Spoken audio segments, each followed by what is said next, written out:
1.1.2 course 2 এর ক্লাসে তোমাদের সবাইকে স্বাগত জানাচ্ছি।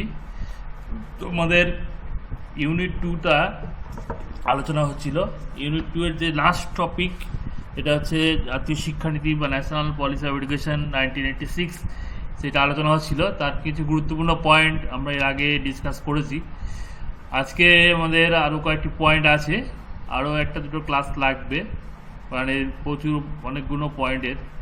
যাই হোক, আর খুব বেশি আলোচনার বাকি নেই আমাদের।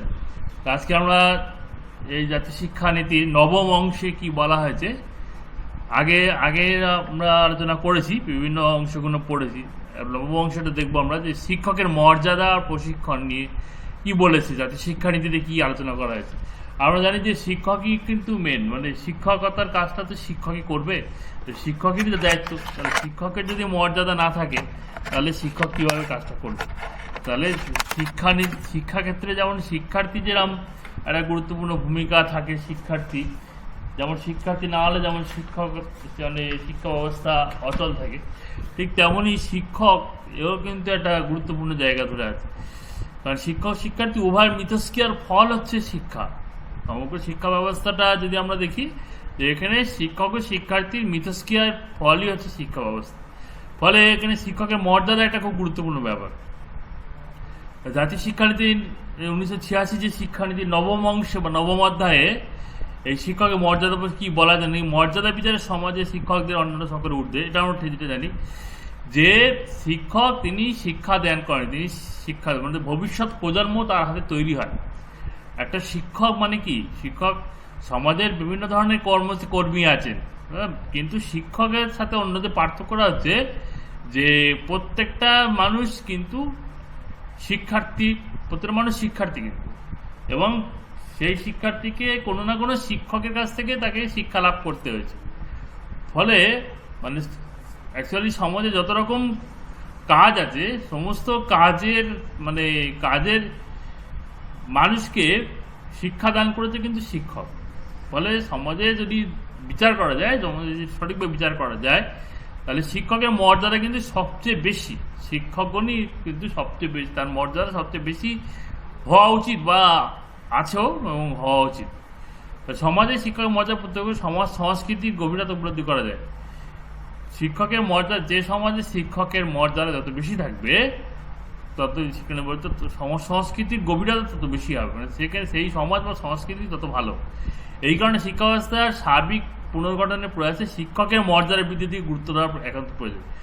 শিক্ষা ব্যবস্থা উন্নতি করতে গেলে শিক্ষকের মর্যাদা বাড়াতে হবে, এটা বলা হয়েছে এখানে, যে শিক্ষা ব্যবস্থা যদি সার্বিক উন্নয়ন করতে হয়, পুনর্গঠন করতে হয়, তাই সেখানে শিক্ষকের মর্যাদাটা কিন্তু বাড়াতে হবে। ব্যক্তি দায়িত্ববোধ, সক্রিয়তা এবং তার সামাজিক মর্যাদা বৃদ্ধির সহায়তা করে। শিক্ষক যদি তার দায়িত্ব সম্পর্কে সচেতন, শিক্ষককে বলতে ব্যক্তির দায়িত্ববোধ এবং সক্রিয়তা। একটা ব্যক্তি তার নিজস্ব দায়িত্ববোধ এবং তার সক্রিয়তা, সে যতটা দায়িত্ব নিয়ে কাজ করবে বা সে যতটা সক্রিয়ভাবে কাজ করবে, বাস্তবে তার মর্যাদা তত বেশি হবে। সুতরাং এখানে বলছে শিক্ষককেও কিন্তু তার দায়িত্ব সম্পর্কে সচেতন হতে হবে এবং তাকে কিন্তু দায়িত্ব নিয়ে কাজ করতে হবে, সক্রিয়ভাবে কাজ করতে হবে, তবে তার মর্যাদা বৃদ্ধি পাবে, সেটাই বলেছে এখানে। কারণ যে ব্যক্তি যত দায়িত্ব নিয়ে কাজ করে, যে ব্যক্তি যত মর্যাদা সম্পন্ন হয়, যত বেশি সক্রিয় হয়, তার মর্যাদা তত বেশি। সুতরাং শিক্ষককেও যদি তার যে কাজটা, অর্থাৎ শিক্ষকতা কাজটা যদি দায়িত্ব নিয়ে করেন এবং সক্রিয়ভাবে করেন, তাহলে তার মর্যাদা বেশি হবে। এটাই জাতীয় শিক্ষানীতিতে বলা হয়েছে। যদি সেক্ষেত্রে তার সমাজ মর্যাদা আসনে প্রতিষ্ঠিত। তিনি যদি তার যে কাজটা শিক্ষাদান করা বা শিক্ষকতা করা, সেই কাজটা যদি ভালো করে করেন, তাহলে স্বাভাবিকভাবে তার মর্যাদা বেশি হবে। যে কোনো বিষয়বস্তু প্রকৃত তাৎপর্য দিতে পারে পারা, এই বিষয়ে নিয়মিত অধ্যয়নের অভ্যাস, শিক্ষার্থীদের বিষয়বস্তুর উপলব্ধিতে উপযুক্ত সহায়তা করার ক্ষমতা ইত্যাদি শিক্ষকের বৈশিষ্ট্য। এগুলো শিক্ষকের বৈশিষ্ট্য হওয়া উচিত, তবে তার মর্যাদা বাড়বে। তিনি যে কোনো বিষয়বস্তু কি বলছে, যে কোনো বিষয়বস্তু প্রকৃত তাৎপর্য উপলব্ধি করতে পারে।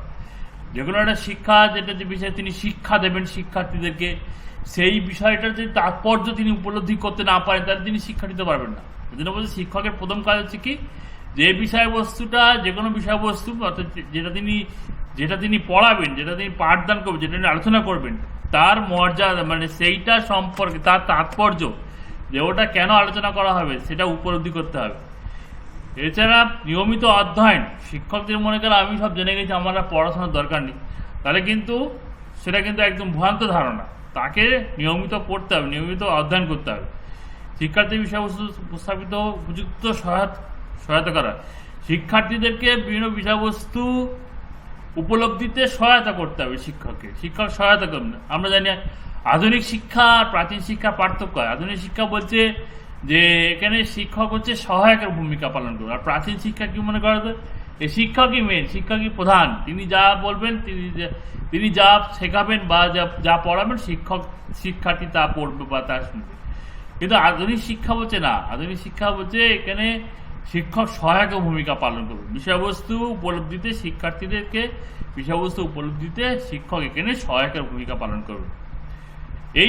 এই কাজগুলো শিক্ষকের যদি ঠিকঠাক করেন তবে তার মর্যাদা বৃদ্ধি পাবে স্বাভাবিকভাবেই। শিক্ষকগণের মনে এই দায়িত্ববোধ জাগ্রত করার জন্য সরকার ও সমাজের কিছু ভূমিকা আছে। এই যে কাজগুলো বা এই যে দায়িত্বগুলো শিক্ষকের মনে জাগ্রত করার জন্য সরকার ও সমাজের কিছু ভূমিকা আছে। সেই যে ভূমিকাগুলো, এগুলো কিন্তু জাতীয় শিক্ষানীতিতে বলা হয়। যেমন বলছে, শিক্ষক নির্বাচন ও নিয়োগ পদ্ধতি আমূল পরিবর্তন করা হবে। শিক্ষকদের বেতন ও চাকুরি শর্তাবলী তার পেশাগত সামাজিক দায়িত্ব, মানে এখানে শিক্ষকদের কিরম যোগ্যতা থাকা উচিত, তার কি ফেসিলিটি সে পাবে, তার চাকরির শর্ত কী হবে, তার বেতন কেমন হবে, এগুলো বলছে এগুলো মানে স্থির করতে হবে। দেশের প্রতিভাবান তরুণ মানে এমনভাবে স্থির করতে হবে যাতে দেশের প্রতিভাবান ছেলেমেয়েরা যাতে শিক্ষকতার কাজে আসে, তারা যাতে শিক্ষকতার কাজ করতে ইন্টারেস্ট পায়।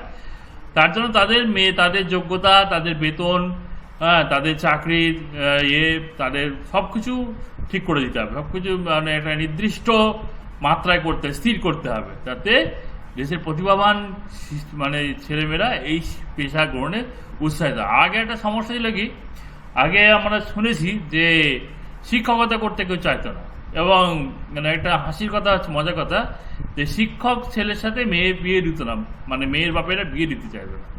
তার মনে করছে শিক্ষকতা ওটা কোনো পেশাই নয়, ওটা বেকার একটা জিনিস।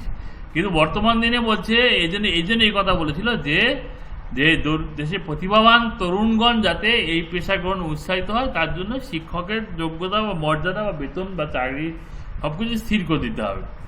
2 নম্বর, শিক্ষা জাতীয় সংস্থাগুলির সহযোগিতায় জাতীয় পর্যায়ে শিক্ষার একটা আচরণবিধি নিয়ন্ত্রণ, কোড অফ কন্ডাক্ট। শিক্ষকদেরও আচরণবিধি, শিক্ষকরা যারা শিক্ষকতা করে বলে তারা নিজেদের মতো করে যা ইচ্ছা তাই করবে, এরম যেন না হয়, তাদেরও একটা নির্দিষ্ট আচরণবিধি থাকবে।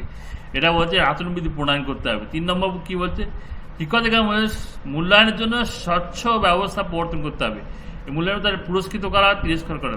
শিক্ষক তিনি সব ঠিক করবেন, সব ঠিকঠাক পড়াবেন, এরম ভাবাও ঠিক না যে শিক্ষক মানে তিনি সব জানেন, তিনি সব ঠিকঠাক পড়ান, এটা তিনি যে কাজটা করছেন তারও মূল্যায়নের ব্যবস্থা করতে হবে।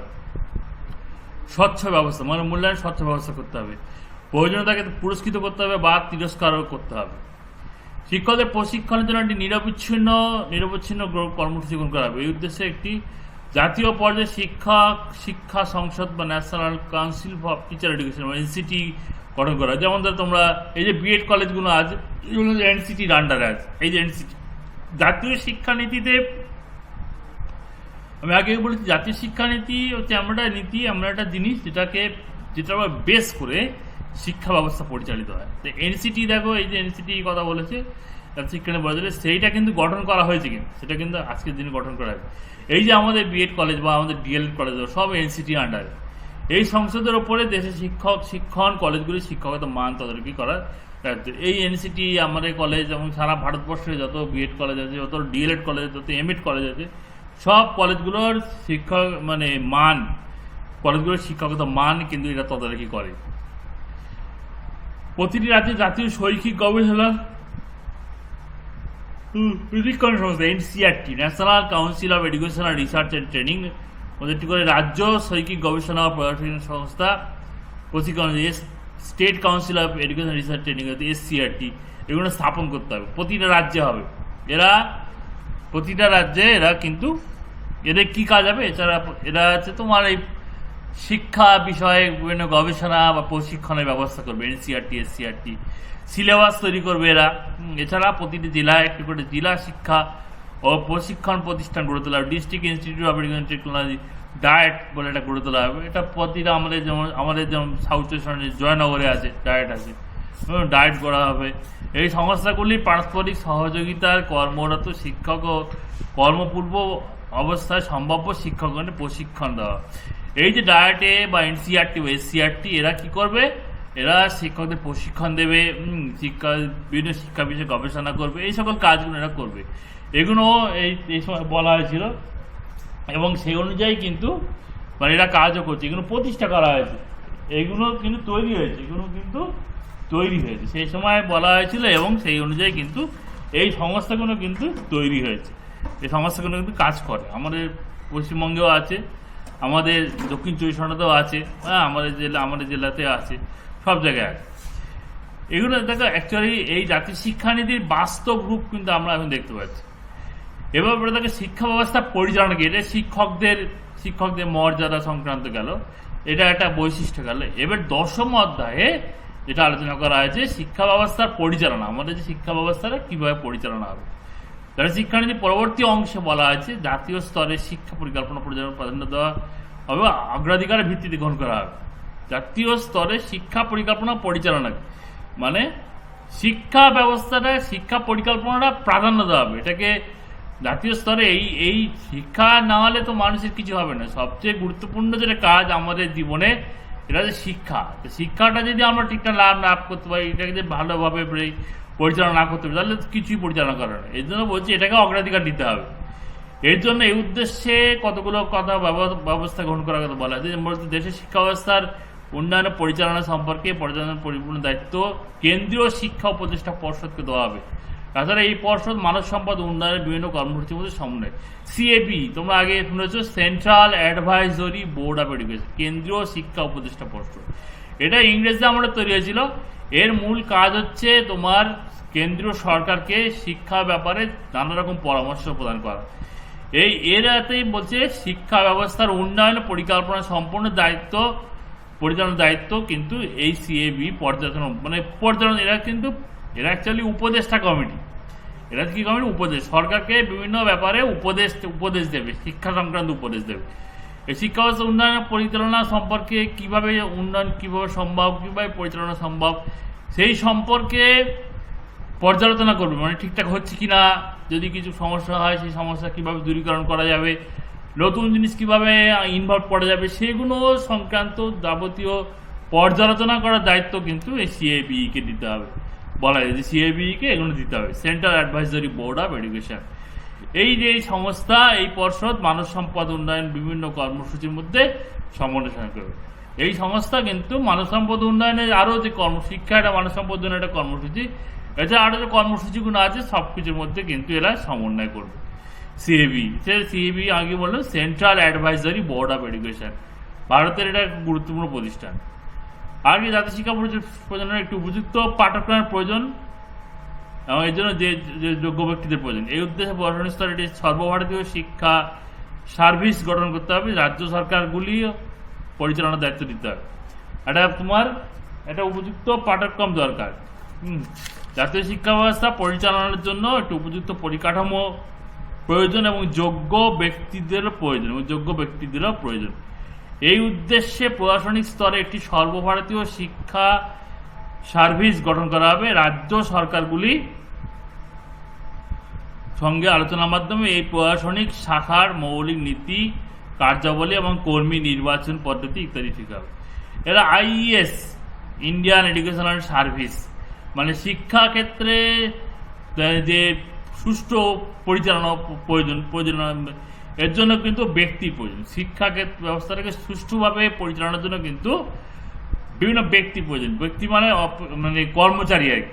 এর জন্য কিন্তু একটা সর্বভারতীয় শিক্ষা সার্ভিস বা আইইএস, ইন্ডিয়ান এডুকেশনাল সার্ভিস, হ্যাঁ, এগুলো এটা মানে এটা চাকরি আর কি।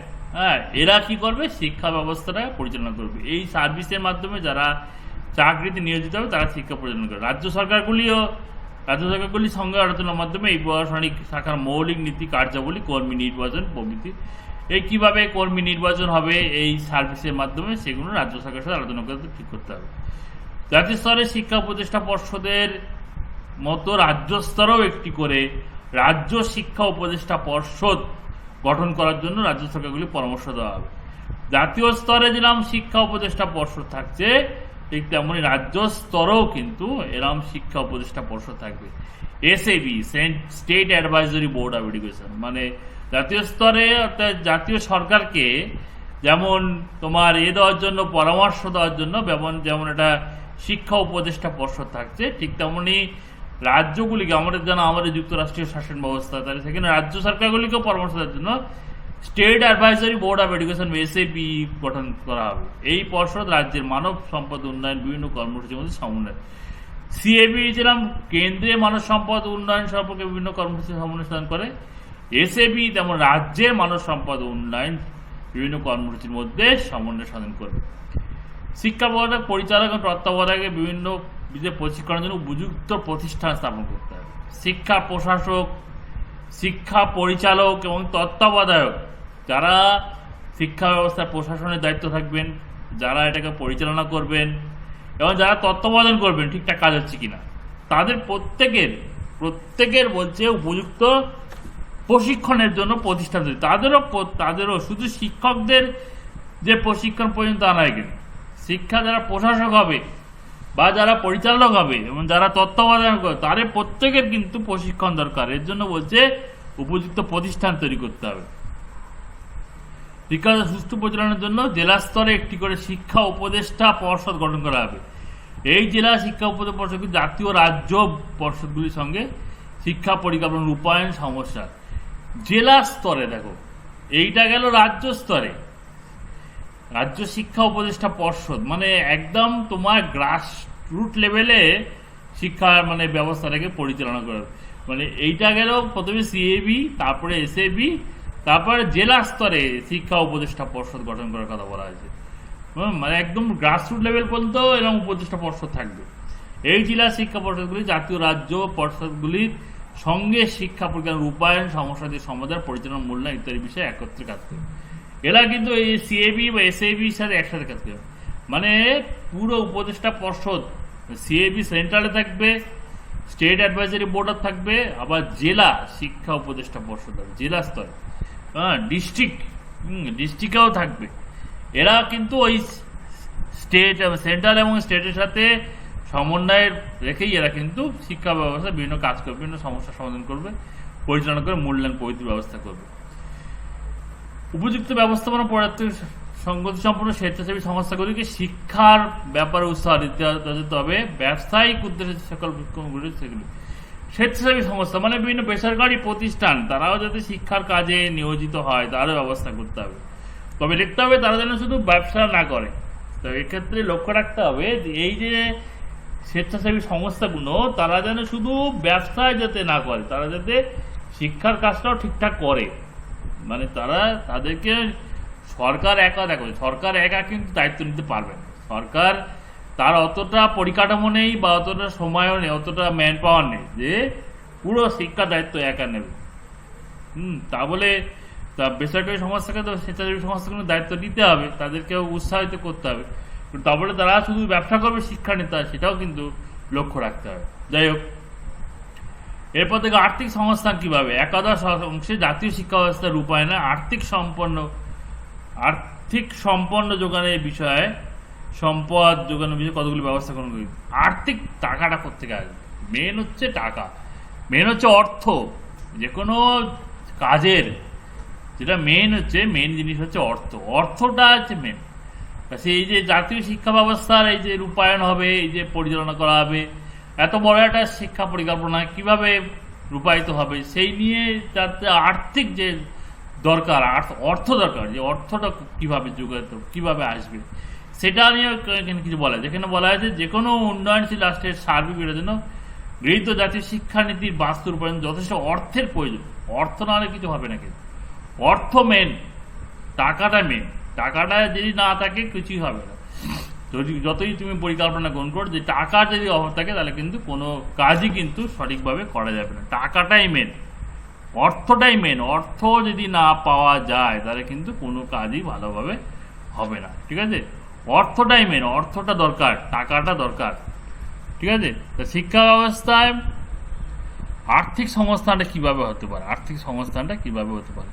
শিক্ষানীতির একাদশ অংশে বলা হয়েছে জাতীয় শিক্ষা ব্যবস্থার রূপায়ণে আর্থিক সম্পন্ন যোগানের বিষয়ে কতগুলি ব্যবস্থাকে অঙ্গীকার করা হয়েছে। এখানে বলা হয়েছে যে কোনো উন্নয়নশীল রাষ্ট্রের সার্বিকের জন্য গৃহীত জাতীয় শিক্ষানীতি বাস্তবায়নের জন্য যথেষ্ট পরিমাণ অর্থের প্রয়োজন, এটা আমরা সবাই জানি। যে কোনো কাজের জন্য অর্থ মেন দরকার, অর্থ না হলে কিন্তু কোনো কাজ হবে না। শিক্ষা কমিশনের প্রতিবেদনে 1968 সালের গৃহীত জাতীয় শিক্ষানীতি দলিলে একই সমস্যার কথা বলা হয়, অর্থ সমস্যাটা সব জায়গায় বলা হয়।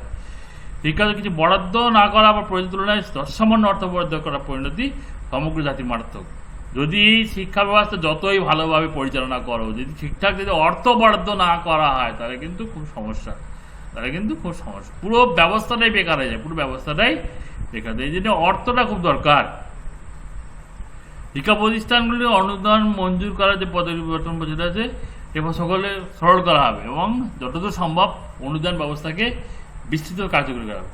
শিক্ষা ব্যবস্থায় যে অনুদান দেওয়া মানে অর্থ দেওয়া, বিভিন্ন শিক্ষা প্রতিষ্ঠানে অর্থ দেওয়ার যে পদ্ধতি বর্তমানে আছে বলছে সেটাকে সরল করতে হবে, সহজ সরল করতে হবে এবং এইটাকে বিস্তৃত করতে হবে, আরও বাড়িয়ে দিতে হবে, আরও ছড়িয়ে দিতে হবে। এই গ্রান্টি নেট সিস্টেমটা ছড়িয়ে দিতে হবে, যেহেতু অনেকেই এই ফেসিলিটি পায়, সেটা ব্যবস্থা করতে। বৃত্তি শিক্ষা, কারিগরি শিক্ষা, উচ্চ গবেষণা যে সকল প্রতিষ্ঠান স্থাপিত হয়েছে যেগুলো আধুনিকরণের জন্য যথেষ্ট অর্থ মঞ্জুর করতে, অর্থ নিতে হবে। বৃত্তি শিক্ষা, কারিগরি শিক্ষা এগুলোর ক্ষেত্রে কিন্তু অর্থ মঞ্জুর করতে হবে বেশি, এদের বেশি অর্থ দিতে হবে। বিদ্যালয় গৃহ নির্মাণ অন্য সুবিধা সৃষ্টির জন্য সুবিধা গ্রহীতাদের নিকট থেকে সাহায্য গ্রহণ করা হবে বা তাদের এই বিষয়ে সাহায্য করা হবে। বিদ্যালয়ে যে গৃহ নির্মাণ অন্যান্য সুবিধা বৃদ্ধির জন্য বিদ্যালয়গুলো পরিকাঠামো, এক কথায় বিদ্যালয়গুলি পরিকাঠামো বৃদ্ধির জন্য যারা সুবিধা গ্রহীতা মানে কি, যারা ধরো এই যে বিদ্যালয় থেকে যে ছেলে মেয়েরা বেরোয় তাদেরকে নিয়ে যারা কাজ করায়, বিভিন্ন কোম্পানি, সাপোজ বিভিন্ন কোম্পানি, এরা আমাদের দেশে বিভিন্ন company, Reliance, tata company, Reliance company, এরা কি করে বিভিন্ন শিক্ষিত ইঞ্জিনিয়ারগুলোকে নিয়ে ওরা কাজ করে, ওরা পড়াশোনা করে, ওদের সুবিধাগুলো ওদের ব্রেনগুলো ওরা ইউজ করে, মানে ওরা হচ্ছে সুবিধা গ্রহীতা। এদেরকে বলা আছে সুবিধা গ্রহীতা, যে যারা এই সকল মানে শিক্ষার্থীদেরকে ইউজ করছে তাদের নিজেদের কাজে, এদেরকে ওরা সুবিধা গ্রহীতা।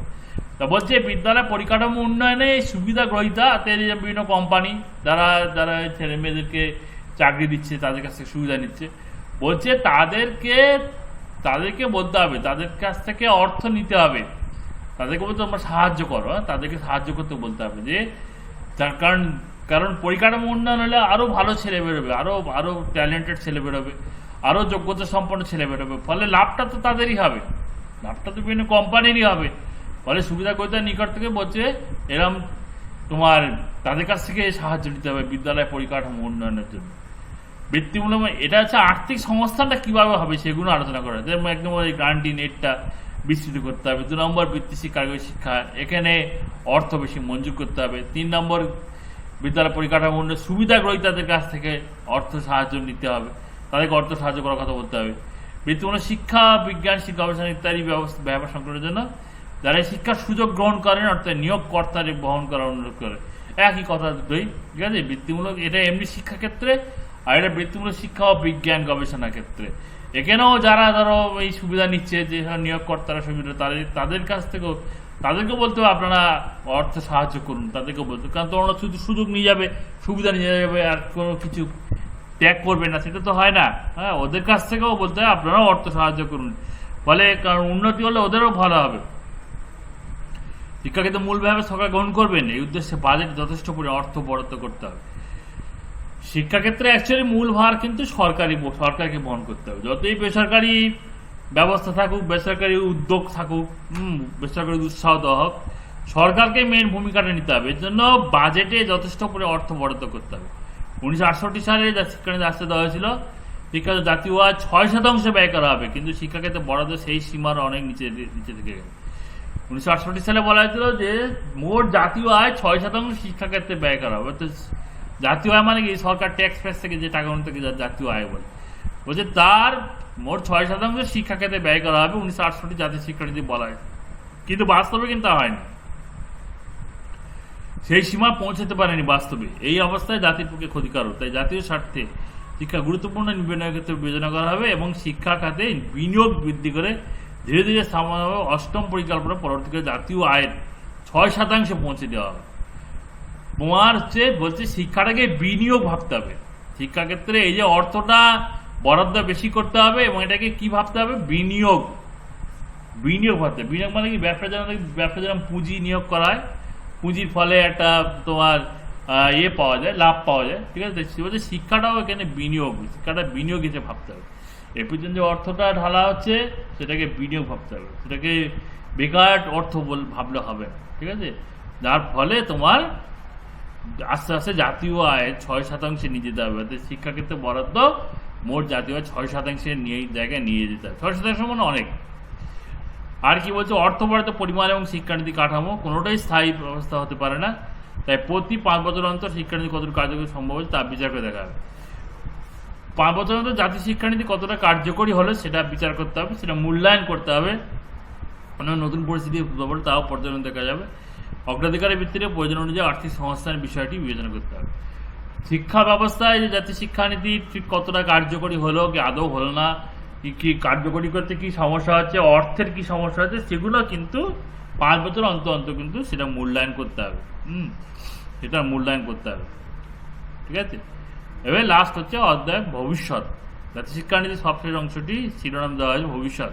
এই অংশে প্রস্তাবিত শিক্ষানীতি ও জাতীয় শিক্ষা ব্যবস্থা ফলশ্রুতি হিসাবে ভারতীয় পরিবর্তিত সমাজের কোনো কল্পরূপ তুলে ধরার চেষ্টা করা হয়নি। এই অংশে শুধু ভবিষ্যৎ জাতি গঠনের প্রত্যয় ব্যক্ত করা হয়েছে। এখানে বলা হয় যে ভারতের শিক্ষার ভবিষ্যৎ এত জটিল তাকে কোনো বিশেষ মুহূর্তে স্পষ্টভাবে অনুমান করা দুরূহ। তা সত্ত্বেও আমাদের জাতীয় বৌদ্ধিক ও আধ্যাত্মিক ঐতিহ্যকে স্মরণ রেখে নিশ্চিতভাবে বলা যায় আমরা লক্ষ্য পূরণের সমর্থ হব। আগামী শতকের ভারতের মধ্যে একটি মজবুত শিক্ষা কাঠামো গড়ে তোলাই আমাদের লক্ষ্য। এইভাবে আমাদের প্রচেষ্টা করতে হবে। শিক্ষার ভবিষ্যৎ কি, আগামী শতকে ভারতের জনগণের জন্য একটা মজবুত শিক্ষা কাঠামো গড়ে তোলায়।